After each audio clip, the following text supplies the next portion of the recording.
பொருளாதாரம் என்பது ஒரு கூர்மையான பயங்கரமான ஒரு கத்தியை போன்றது. அப்ப கத்தியை யூஸ் பண்றவர்களை பொறுத்து தான் அந்த கத்திக்கு நம்ம தீர்ப்பளிக்க முடியும். அதை ஒழுங்கான முறையில கையில வைத்து ஒழுங்கா யூஸ் பண்ணாருன்னு சொன்னா அதனால நல்ல நல்ல நிறைய காரியங்களை நம்மளால என்ன செய்ய முடியும், அந்த கத்தியை கொண்டு செய்ய முடியும். அதே நேரத்தில் கத்தியை எடுத்துக்கொண்டு வேற மாதிரியான தப்பான காரியங்களுக்கு அதை ஒருத்தன் பயன்படுத்துவானேயானால் அப்ப நம்ம என்ன செய்வோம், இந்த கத்திய சரியில்லை ஏன்னா கத்தி வச்சு தெரியுறீங்க அப்படின்னு நம்ம கேட்போம். அப்ப இந்த அடிப்படையில் தான் பொருளாதாரம் என்பது அதை சரியான முறையில் நம்ம கையாண்டோமையானால் அது நம்மளை எங்கே சொர்க்கத்தில் கொண்டே சேர்த்துரும். அதை தவறான முறையில் கையாண்டோமையானால் அதை விட இல்லாம இருக்கிறது நல்லது. நம்ம தவறான முறையில் தான் அந்த பொருளாதாரத்தை கையாளுவோம். அந்த பொருளாதாரத்துக்கு விதிக்கப்பட்ட விதிமுறைகளையும் கட்டுப்பாடுகளையும் ஒழுங்குகளையும் சட்டத்திட்டங்களையும் நம்ம பேண மாட்டோம். அப்படிங்கிற நிலையில் நாம இருந்தால் நம்மிடத்தில் பணம் இருக்கிறதை விட இல்லாம இருக்கிறது நல்லது.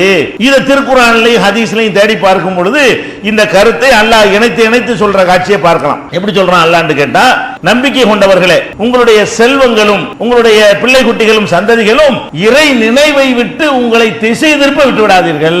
இதான் மேட்டர். உங்கள்ட்ட காசு வச்சுக்கிறங்க, இறை நினைவை விட்டு திசை திருப்புன்னு வைங்க. அதுக்கு தான் இந்த எச்சரிக்கைலாம். எந்த எச்சரிக்கை? காசு வச்சிருந்தா பயங்கரமான விளைவு ஏற்படும் சொன்னுச்சு. அந்த எச்சரிக்கை எல்லாம் யாருக்கு என்று கேட்டால், அல்லாஹ்வுடைய நினைவை விட்டு திசை திருப்பி விடுமையானால் அவங்களுக்கு அந்த நிலைமை. யார் இப்படி நடந்து கொள்கிறாரோ அவங்க தான் நஷ்டவாளிகள். பொருளாதாரம் வச்சுக்கிற எல்லாரும் நஷ்டவாளிகள் கிடையாது.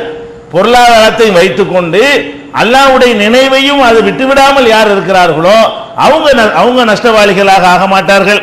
யார் இந்த பொருளாதாரம் வந்த உடனே அல்லாஹ் மறந்து விடுவார்களோ, அவங்களுடைய நடத்தையை மாற்றிக் கொள்கிறார்களோ, பொருளாதாரம் ஒண்ணுதான் வேணும் என்பதற்காக எல்லா விதமான சமரசங்களையும் செய்து கொள்ள ஆரம்பிக்கிறார்களோ அவங்க நஷ்டவாளிகள் அப்படின்னு சொல்லி 63வது சூராவுல 9வது வசனத்தில் அல்லாஹ் சொல்லி காட்டுகிறான்.